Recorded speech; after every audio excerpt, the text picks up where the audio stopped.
does have a very good run at the global finals. And so far that's been the same. After Rogue fell to Neep in the group stage, I was a little bit worried about him. Because I was really convinced, I was like, you know, I was full American bias, thought Neep's gonna win that group. And Rogue could potentially be eliminated, but that didn't happen at all. He bounced back and he played excellent the second time those two faced off against each other. Well, so far everything looks rather... Não tem assist, tem porra nenhuma. Então, os caras aí que tem que quicar, né? Dá tempo de fazer um miojo. Kika, o Hunter, Hexhot e sumona o Omnimon. Kika o Rex Rocha aí, ó.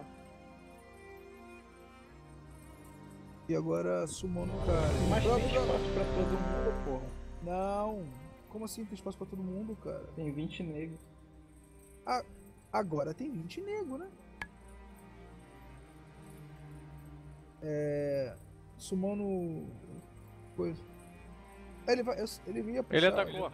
Ele atacou. Eu sei, exatamente. Ele ia puxar, já falei. O pessoal tá mais Os Disney caras tão aqui. batendo, velho. Calma, resetou. Pronto. A galera tá na Disney. Não, galera, tudo saiu correndo e falou, ai meu Deus, o boss vai matar, meu Deus. Ele vai puxar de novo, ele tá entrando na sala. Ele vai puxar de novo? Como é que ele vai puxar de novo? Ele ainda tá? Ele está aí, ele vai puxar de novo. 3 druida healer e o de Grey. Nossa, demorou uma certa. Agora ele morre. Por que que eu... É porque ele agora ele saiu. Cadê, cara? Eu não consigo reportar. Pra que reportar? Porque ele é um merda. Me dá. Usa o Raid Warden e diz pra ficar fora da sala. Ele vai puxar esse boss mais umas 10 vezes. Ah, não, vai não. Acho que já saiu já. Não, ele tá aqui fora. Ele tá aí Tá fora. aqui fora da porta. Caiu fora agora, caiu fora. Vamos lá.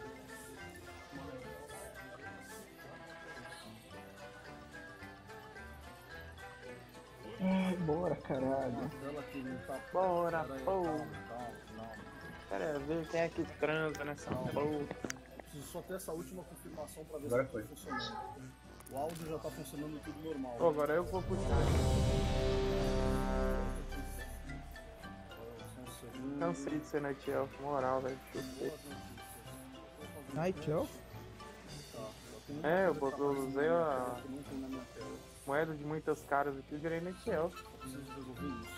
Night Elf. Cadê o Musta? Chama ele.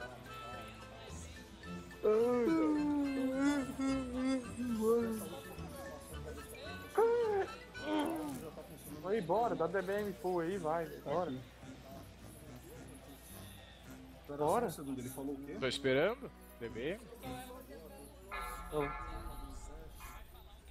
Vai dar os dois. 5, 4, 3, Tá, vamos. 2, 1.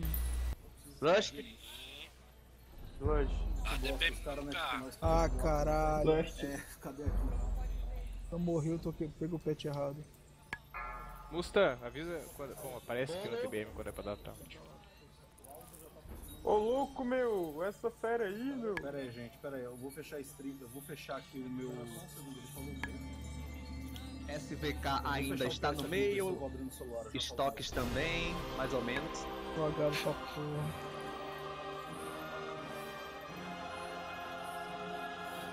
Welcome to the World of Warcraft Gameplay and Systems Deep Dive panel.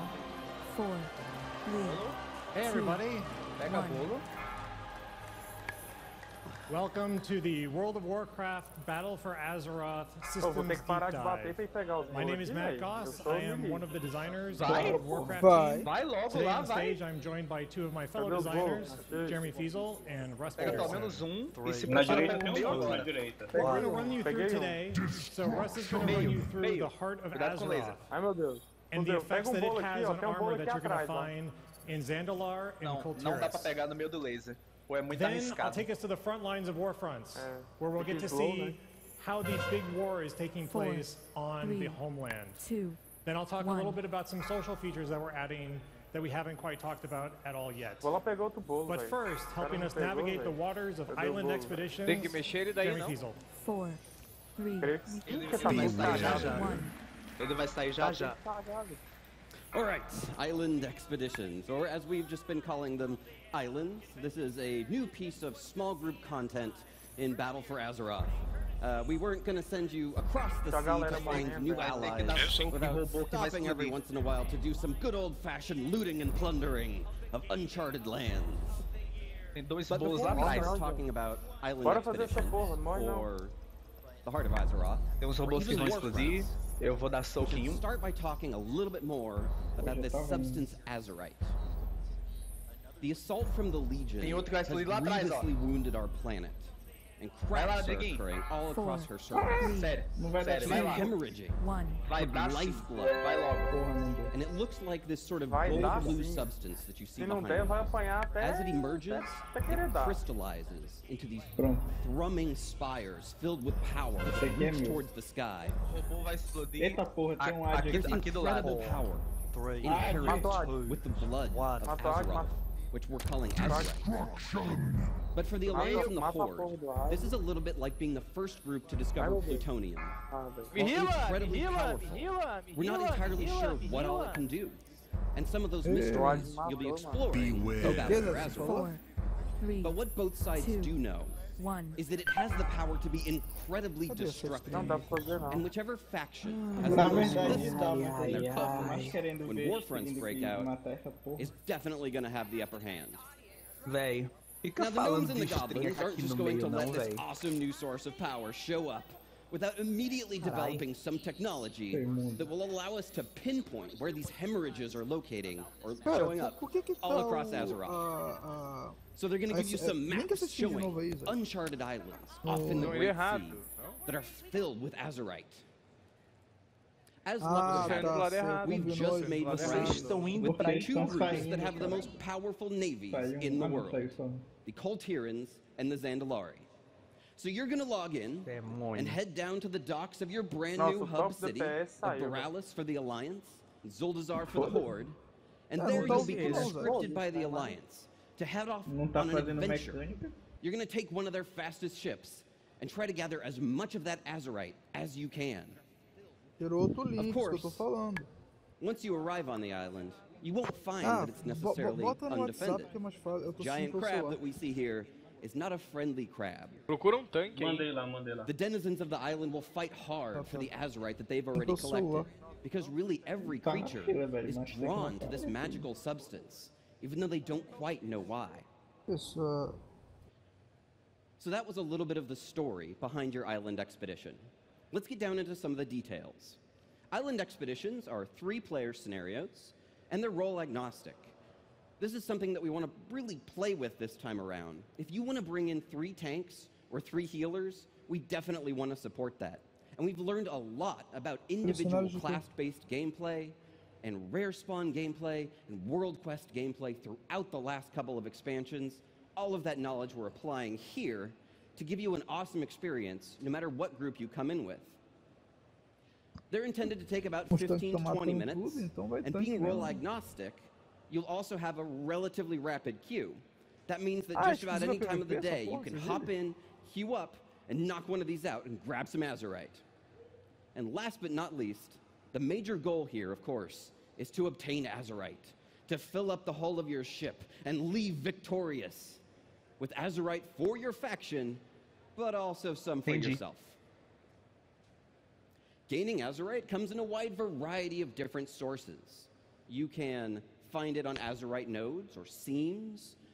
Creatures have been collecting it and gathering it up into chests, baskets, and bags. Like I said, everything's kind of drawn to it a little bit, and they don't want to let it go. It has this inherent power. You will fight creatures infused with Azerite. You'll save quest givers who have been Não collecting fecha a Azerite. busca. Chama mais gente que... And of course, Enquanto cara you'll be que vai fighting sair também. powerful bosses and taking their huge hordes of Azerite. Ó, alguém... And also much, much more, which we're going to get into in a little Cara, bit. bota, escreve tanque Really, one of e the deixa prevailing na design lista isso aí, vê philosophies se aparece. behind Island Expeditions is something that we're calling dynamic O Bull não tá replayability. indo muito bem, não? And I could describe that Não, in a whole eu bunch tô of tentando words, pra achar outro but it's tanque, going daqui to a be way pouco more eu vou sair fun também. if I show you with Ah. pictures. All right, Ok. so imagine you and your friends Vai. queue up for an island expedition. Pô, velho, a gente podia estar And lá you fora aqui arrive não, mano. on this sort of idyllic tropical landscape. It's nice, you know, looks kind of like what you would expect an island to look like. It's the middle of the day, it's a pretty day. É porque a gente sabe And como é, today, né? you find the Escreve island is cara inhabited aqui, by a couple of tem uns hosen cara que não quer sitting next fazer. to a chest filled with azurite. Aí você To the tirar. left of them, you see a giant azurite-encrusted starfish. Of course, you can pick up the starfish and fling it at any enemy to disorient them and let you do extra damage to them for a little while. There's a couple of ambient crabs wandering around on the shoreline. And in the back right there, you see a creepy-looking Hosen shrine. If you click on that shrine, it will give you a powerful buff, but every shrine buff also comes with a detriment, and you can't remove it until its duration expires. So you have to be sure that you want to really opt in to that gameplay, that extra difficulty. In this particular case, this shrine makes you do extra damage, but reduces your armor. In the back left, you see a very large crab that we saw earlier, who is guarding a huge spire of azurite. And as you can imagine, he's going to be one of the more powerful foes in the sort of scene that we created here. So what did we just craft? Really, what we've created is a puzzle. There is an optimal way to play through this scenario. So what do you think you would do? You would probably kill the Hosen, you would take their chest, grab the starfish, maybe go to the shrine at that point, you would starfish the crab, which is a weird phrase to say, and then while he's disoriented, do a bunch of extra damage to him, maybe even killing him before he can hit you. So the debuff sort of portion of that shrine never even gets realized. And then you take his big chunk of azurite. Super cool, right? We solved this puzzle, we tactically worked our way through the game, and we found the most efficient path through this particular chunk of the island. Now imagine that you and your friends finished this island, you did great, you're victorious, and you queue up again. The second time you come to the island, it looks like this. Okay, same island, a little bit different time of day, it's pretty, it's dusk. And this time, a Sarok rare spawn and their band of Sarok have taken over the camp, slain the Hosen, taken their chest, and that particular rare spawn is worth a huge amount of azurite. You'll notice that the starfish is now giant clams, of which there are 2. You can pick up one of those clams and fling it at an enemy to stun them. The shrine is in a different location, and it's a different shrine. And the turtles, or sorry, the crabs, rather, are a family of turtles now. In the very back right over there, who were crafted with some turtle eggs that you can click on to get an instantaneous heal. You can probably see where I'm going with this. Imagine that the third time that you queue up for the day, it is instead a dark and stormy night. Mogu necromancers have arrived on the back of powerful thundering cloud serpents, have taken over the entire island. All of the shrines are now cursed shrines. They do additional damage, but with a significant additional detriment. The Mogu have also opened up this portal that you see in the back right there to a Mogu Necrolord's crypt, 1,000 yards beneath the surface of Azeroth. And if you go walk into that portal, you will port down into that crypt, and one of the passages through it will be open for you to defeat the boss at the end and gain their Azurite. É igual aquele outro jogo lá. So what did we really just show you here? Every time you come to this space, the puzzle is different. The creatures are in different locations. The Azurite is in different quantities and different spots. There are additional gameplay elements scattered throughout the world, and it's always a little bit different. All of these things are what you might call procedurally generated on the island space, so that every time you come here, you will find different creatures in different organizations with different amounts of Azurite. You might find capture points that allow you to take over some long, abandoned cannons on the side of a ship and give you a powerful extra ability on this particular island. You'll find chests and Azurite nodes of all kinds of different quantities scattered everywhere, but always in a different combination, and different quest givers, consumables, shrines. Every island has at least 4 start locations. Every time we make a cave, it can be a different cave of a huge number of different possible caves. Pirates can show up in the middle of the island on great giant ships that you can then board and go down into and take their Azurite. But we don't necessarily want to call this procedural generation. That harkens back to a world where maybe we would have a Hosen next to a Sarok, next to a Mogu, and it wouldn't tell a cohesive story. In all of those pictures we just showed you, really what we started with was telling a story, and then we generated the world afterwards. It's a little bit like going on an adventure and just fill in the blanks. Xanaína. We landed on a tropical island in the middle of the night, and it was inhabited by Mogu necromancers. We define what that story is for your island, and then we generate it for you in a way that always feels different. You're never sure where the next tactical location of Azurite is going to be located at. And that means that every time you come to this space, it's going to really get to that feeling of exploring uncharted lands and new territories that we want to get for the battle for Azeroth. Merda, provavelmente vai dar. However, something Ian mentioned earlier, Escreve aí, ó, both the gnomes and the goblins have developed the technology to pinpoint these major sources of Azurite. So shortly after you arrive on this island, so will the other faction. You'll be facing off against 3 champions of the other team who are going after all of the same resources you are, and they just might defeat one of those bosses or snag one of those chunks of Azurite right out from under your nose.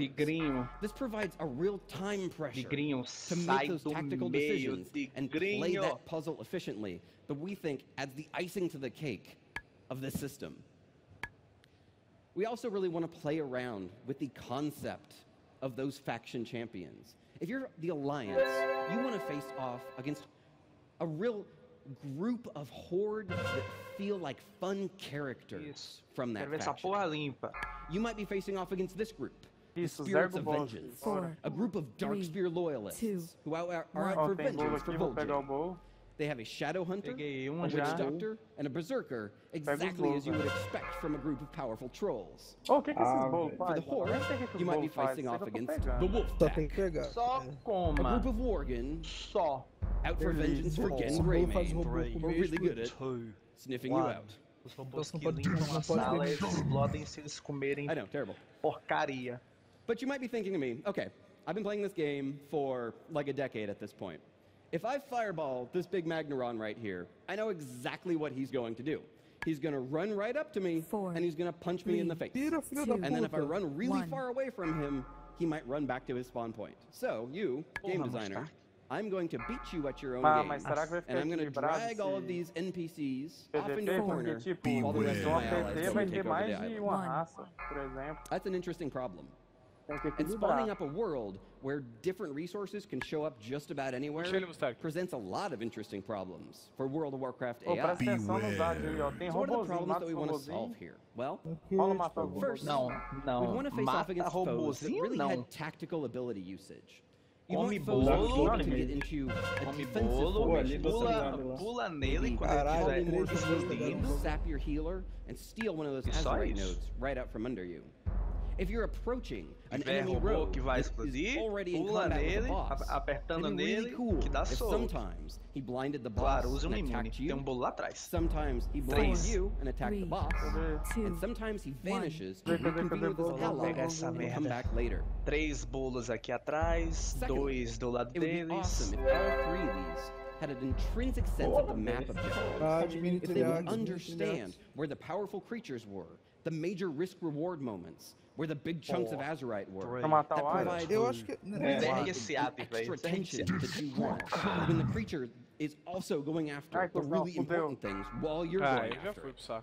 The end result of both of these is AI that can make strategic decisions. They can decide whether or not they want to stick in combat or leave combat. You'll finally face off against an AI that every once in a while will polymorph you, mount up, and just leave because he's got better things to do. Essas luzes brilhando aí, tá? That's also one of the really fun parts about messing with the system, is that you can create AI personalities. We could, for example, make an undead rogue named Sneaky Pete, who every once in a while, when he sees that you're getting in a little over your heads with one of those powerful creatures, might vanish, sprint over, sap your healer, and jump you. It'd be mean, but we could do it.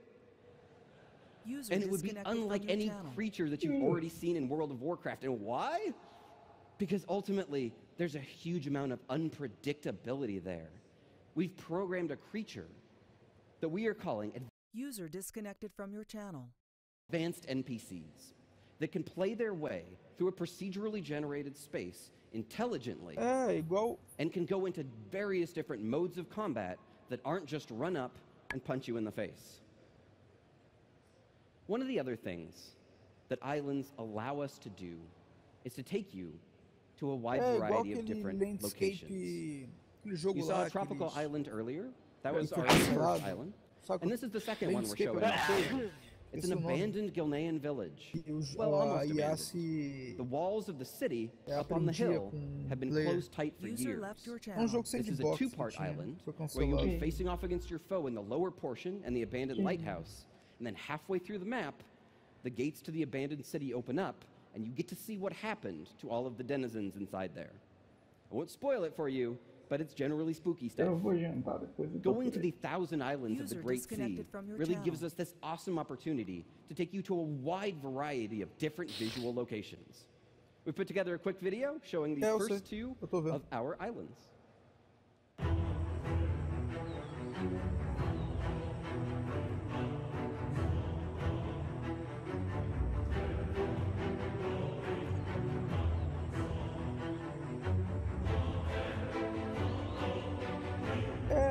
Vai ser menos mapa comparado, né? Vamos diminuir esses mapas. Eles vão abrindo mapas ao decorrer da expansão, provavelmente, sabe? De Azeroth mesmo.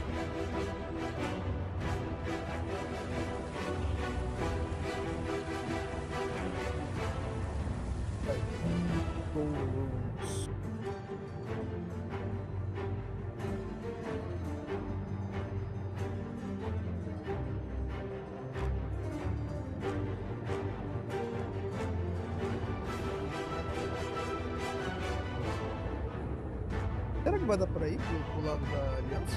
Vai dar pra ir, né? É divertido. Só não vai poder entrar em Tutiras, né? We can't wait to get Island Expeditions into your hands. But at the same time, we realize that Sneaky Pete isn't for everybody. Some people are really going to enjoy facing off against really powerful AI that makes smart tactical decisions, and some people aren't. So, we're happy to announce that we're planning on shipping this feature with 4 different difficulty settings. Normal, Heroic, Mythic, and Mythic Sneaky Pete is really, he's good, he's rude, he's really rude. And PvP. We think that absolutely one of the most fun ways to play this particular piece of content is facing off against 3 other players and really hearkening back to that sense of racing off against another player towards a mineral node and getting it right before them and getting to laugh. We think you're going to love this piece of content. We talked a whole lot about how you're going to gain Azerite, or one of the main sources of it. User left now here to talk to you about what you're going to do with it, Russell Peterson.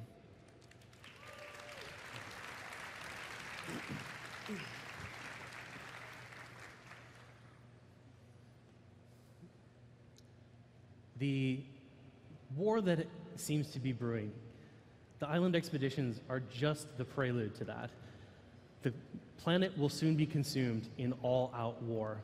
The discovery of Azerite and the arms race that it's kicked off has so completely consumed the attention of both factions, they've forgotten the victor of that war is likely to inherit a dying world. It's always been the mission of the Burning Legion to destroy Azeroth, and it seems that even in their defeat, they finally struck the killing blow. Only Magni seems to understand how desperate the situation has truly become. He's appealed to the leaders of both factions and has been turned away. He instead calls to you, the greatest heroes that Azeroth has ever seen. When you answer his summons, he'll entrust you with an ancient Titan artifact, the Heart of Azeroth. Magni believes that the Heart of Azeroth holds the key to undoing the worst of the damage inflicted by the Legion. You'll carry the Heart of Azeroth around your neck as you adventure on Kul Tiras and Zandalar. It's up to you to save the world. Again, a little bit more literally this time than in previous expansions. The Heart of Azeroth is the focal point of your character's progress throughout the expansion. When it comes in close proximity to Azerite, the Heart of Azeroth absorbs a fraction of its power. It grows stronger. It levels up. You'll gain Azerite from familiar activities like raids, dungeons, world quests, PvP, and new ones like island expeditions and warfronts.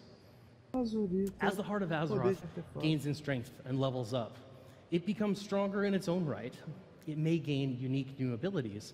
But most importantly, it gains the power to awaken latent abilities in other pieces of armor that you'll find. This is an in-development look at how you'll interact with an individual piece of Azerite armor. Each piece has 4 rings containing powers. Each of those rings unlocks at a different Heart of Azeroth level.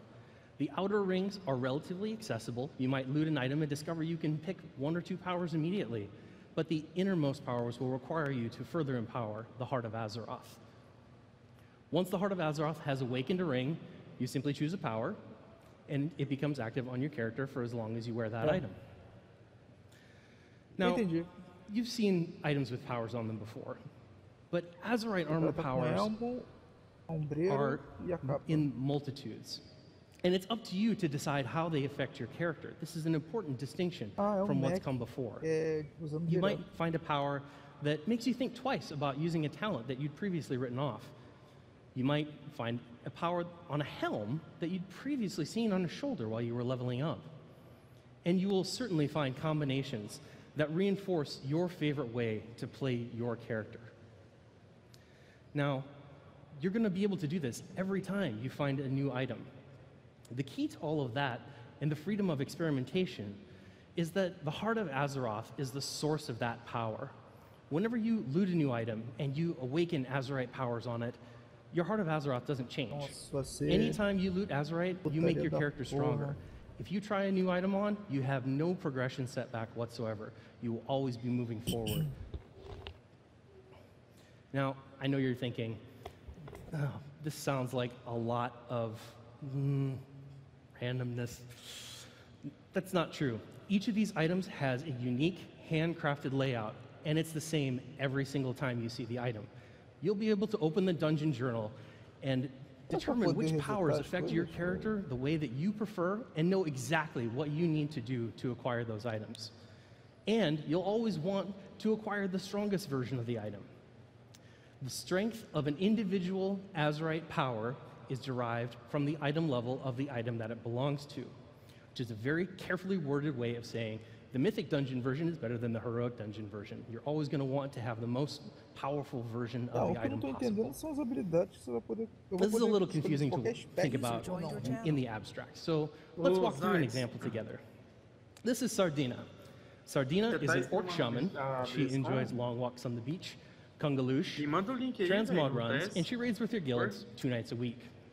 She mostly plays Elemental, but every once in a while she'll switch to Restoration to heal if somebody can't make the raid or to do some Mythic Dungeons. She's going to help us walk through this example today, and she's really excited to be here. Sardina's Heart of Azeroth is currently level 20. Now, any of the numbers that I'm going to use here are hypothetical. Don't get mad at me when it's not like that when the game comes out. From your channel. Level 20 is good enough to unlock the first 2 rings on her helm, the Coif of Entwined Fates. The 3rd ring requires level 21. It just so happened to be checking in with her during a dungeon run. She completes the dungeon, loots the Azerite off the boss, and immediately her neck levels up to 21. There's no items to click, it just happens. Doing that, it unlocks the 3rd ring on this item. Now, Sardina's been looking forward to this for a while. She knows the choice she's going to make. So she selects the power, and it immediately becomes active on her character. But why did she make that choice? Let's talk just a little bit about how we want this system to work. The most important part of this is that we want the choices that you're going to be presented with to make sense with one another. If I give you a choice between your lightning bolt does 20% more damage or you gain 20 fishing skill, I have a pretty good idea of which one of those you're going to choose. You were here this morning for Ian's talk. You know Queen Ashara is on her way, that fishing skill is going to be really important in the raid, and you're going to be prepared for it. No, you're going to take the lightning bolt damage. We want these choices to be something where you look at it and you say, yes, all of those things belong together, and my favorite one is this. But we want these to be about more than just raw power. We want them to be about how you express yourself as a character or as a player. And we want them to provide things that aren't just bigger, better, more. So the choice that Sardina made was between a power that affected Ghost Wolf and gave it an extra boost of speed after taking damage, or a a power that affects astral shift and helps reduce the damage taken when the power is active. Sardina looks at this and she says, this is about standing in the fire. I can take the Ghost Wolf power and I can get out of the fire really quickly. Or I can take the astral shift power and maybe I don't have to get out of the fire at all. Those are decisions that, yes, there may be a specific correct answer for one situation, but that's also something that depends on you as a player. If you are not very good at noticing when you're in the fire, maybe you go with astral shift. But Sardina goes with Ghost Wolf because when she heals, there's nothing that drives her up the wall faster than DPS who stand in the fire, and she's not going to set a bad example. We hope that these kinds of choices will be present all throughout the expansion. One of the really exciting things about Azerite Armor is that we get to introduce new powers later in the expansion that you've never seen before, and you have all new choices to make. And I hope that you choose to use these powers responsibly, in the way that Magni hopes that you do, to save Azeroth. But if you were here this morning and you saw that cinematic, and you heard the screams of the Banshee Queen, or saw the way Anduin rallied his troops, you probably want to know how you're going to be taking the fight to the other faction. And here to talk about Warfronts is Matt Goss.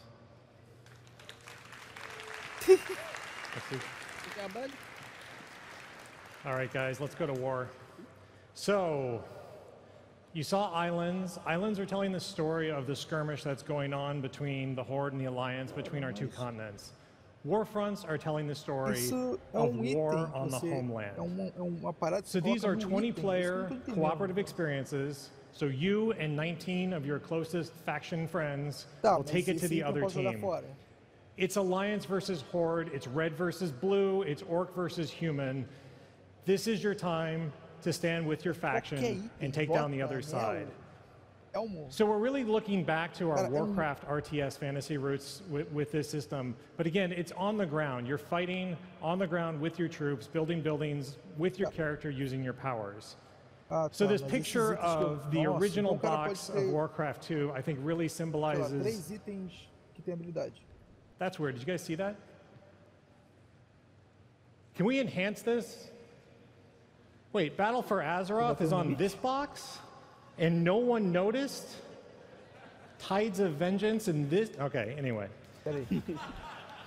Okay, so let's talk about Eastern Kingdoms. So what you saw in the cinematic, Undercity lies in ruins now. Okay, you're right, wait. More ruins. I guess it was already kind of messed up before, but definitely more ruins at this point. So this means that Alliance have control over Eastern Kingdoms. It is very close to falling to the full Alliance. The fight is going to end, the fight is going to continue, I should say, in Arathi Highlands, where the remaining members of the Horde will face off against the Alliance pushing north. All right, so for the Alliance, why is this important?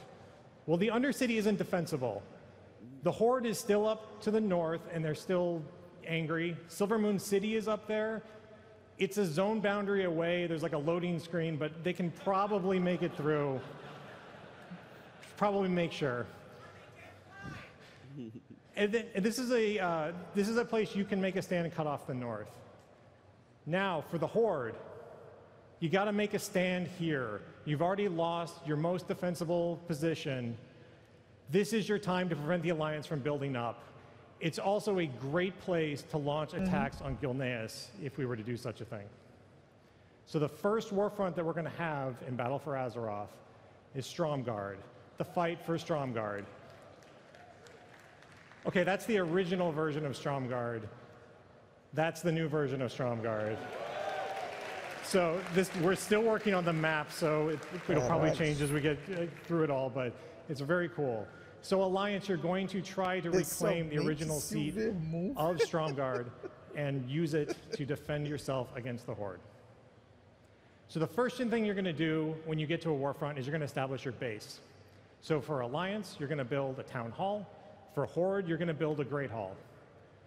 After that, you're going to do one of two things. You're going to start gathering resources, and you're going to start taking territory. Resources are very important to the game, just like they were in the original RTS. You got to collect lumber, you got to collect iron, and you got to put those together to build buildings. Territory is also very important because territory will unlock new buildings and new research and new available opportunities that you can take on the battlefield. All of that iron and lumber that you're building and a fantastic flannel progression system that you'll have for chopping down trees, you're going to build your base. So this is actually the original Warcraft 3 tech tree for Horde. We are trying to follow this as close as we can because we think it's awesome. So you're going to build a Great Hall. You're going to build a barracks, and from the barracks you're going to train troops. You can build an armory, which upgrades your troops. You can build a spirit lodge to build shaman. All of those things will be important for the fight. If you're Alliance, you're also going to build a barracks, but it will be riflemen and footmen and knights, just like the original RTS. Mas isso em World So I know what PVP, you're thinking. World PVP. You're thinking, cool, building bases with 19 other people sounds super fun. I'm sure we'll all decide the right buildings to choose and it'll go fine. So the way this works is you actually get to gather your resources for yourself and then you can contribute them to which building you want to build. Whenever that building has enough resources to build, peons will start running over and putting it together. So the choice is made by everyone. If you work together, you're going to build buildings faster, you're going to go through it, but nothing is lost. With those buildings, you now need to build your army. So each building that you build that builds units, like the barracks, you'll be able to build those grunts and footmen, and you'll send them to the front line. When you build them, they'll take off running to the front. But you should be there with them. You need to lead them into battle. You're going to the enemy gates, you're destroying their walls, you're killing their commander. That's what you need to do, and you need an army to do that. But again, you're not the only one here. The other side is also there. They also want to build an army, and they might have already built an army. They also want to take your gates down. They also want to crumble your walls and kill your commander. So not only are you taking territory and gathering resources, you're also defending. You need to defend the territory that you take. You need to defend your base, or else you'll lose. So each time you play through a Warfront, we're trying to look at different systems to make it feel different. One of the ones we're really excited about is this concept of different enemy commanders. Again, going back to that original Warcraft fantasy. So imagine you have a human commander that you're fighting against as Horde. He might have upgraded knights and footmen that he sends all the time. Or you could have a dwarven commander who has upgraded riflemen and also has a special unit that no other commander has, a dwarven mortar team. You're also going to be able to research new war technology outside of the Warfront so that you can bring it in the next time you play. And finally, we're actually having these battlefield events prop up while you're playing the game. So let's say one of your games, a goblin merchant shows up and he offers to pay for some mercenaries to fight for your side. That is all we have to show for Warfronts today. Moving to the next topic, social features. So when we looked at Battle for Azeroth and we were trying to get to, we really found an opportunity with social features. Our goals were really pretty simple, I think. We really like the social structures that you guys have. We love guilds. We hope you guys love guilds too. But we found we could make it easier to communicate, make it easier to make connections and keep connections in the game. So your social structures that you might have right now, let's say that you have a guild. You have a raid group that may meet Wednesday nights. Maybe you do PvP during the week. You also, on the weekends, you do pre-made group finder for your raided battlegrounds and your Mythic Keystone dungeons. If all of these social structures take place in a guild, you're probably doing okay.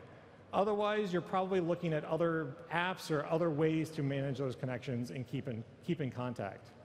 Specifically, if you're doing a lot of pre-made group finder, you might find it really frustrating to every single group you join, having to find the next app you need to download, figure out what server you want to connect to, just to talk to people in that group. So the first thing we're going to do is we're going to integrate Battle.net voice into World of Warcraft. So this is the same voice that Overwatch uses, so it's the same quality and the same, should be the same, easy to use. It also is integrated into our game, so rather than having to look at another app to figure out who's talking and correlate that name to the character names in the game, you'll just be able to see a little pop-up with their name and a little speaker icon. So if you're in a pre-made group, you'll get a little pop-up that says, hey, would you like to join the voice chat? You say yes, and you're in. For the other social structures that we have, we thought that Guild was cool, but we wanted to do a little bit more to support those features. So we're introducing WoW communities. So these are character-specific groups. They're cross-server, so you can keep in touch with your friends that are on different servers than you. And you can be in multiple communities at the same time, in addition to your guild. So the features that we have for communities, you get a roster of members, you get the people that are in the community. You have very simple role management, so you'll be able to have like a founder, an officer, and members of your guild, so you can manage who has control. This is all integrated into Quick Join. So when you see a community member join into a game, you can hop into their queue and join in without losing any time. These will also be integrated with voice, so you can be able to talk to your community just by clicking a button. We also are introducing auto-maintained calendar invites. So right now, you make a calendar invite and you might have to manually keep track of who's in it. With this, if your community is managing the calendar invite, once you make it, like let's say the Wednesday night raid, once you make that calendar invite, anyone who joins your community automatically gets that invite. Anybody who leaves your community automatically is removed. And we're also putting text chat history into the game. So let's say that you are playing, you have to go for an hour, and then you come back an hour later, you'll be able to see all of the history of every community that you were listening to or that you were talking to in chat and be able to catch up with the conversation right away. So you're probably thinking, those sound great, I wish I had those in the guild. So all the new things for guilds will actually be in Battle for Azeroth too. So voice integration, automating calendar invites, and text chat history will be part of your guild. So yeah, it's cool.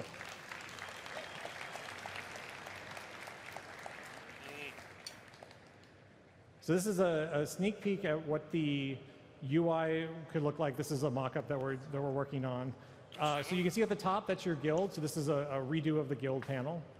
You can see the chat that's going on inside. When you actually see the chat, you can also pipe the chat back into your normal chat frame. So /G will still be there. And you can take your communities and make it /1/2. You'll also see the rated BG team and the Friday raid group as communities that you have.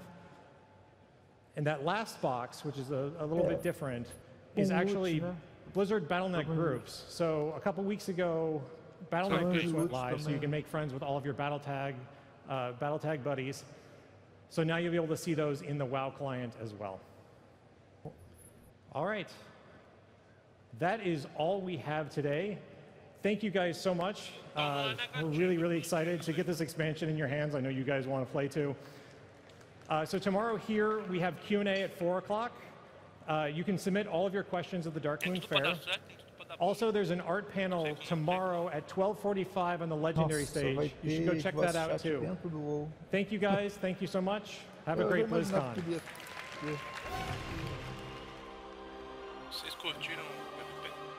Thank you for attending the World of Warcraft Gameplay and Systems Deep Dive panel. Up next, the Heroes of the Storm What's Next panel. Acabou? Só isso? Heroes. User joined your channel. Mas depois tem só as partidas aí dos... Eu crente que eu achava... Não, as partidas são de graça lá na Twitch. Então, é verdade. Isso aí que não tem. Agora, eu achava que os Warpoints fosse... Nossa. E aí? Fosse PVP, cara.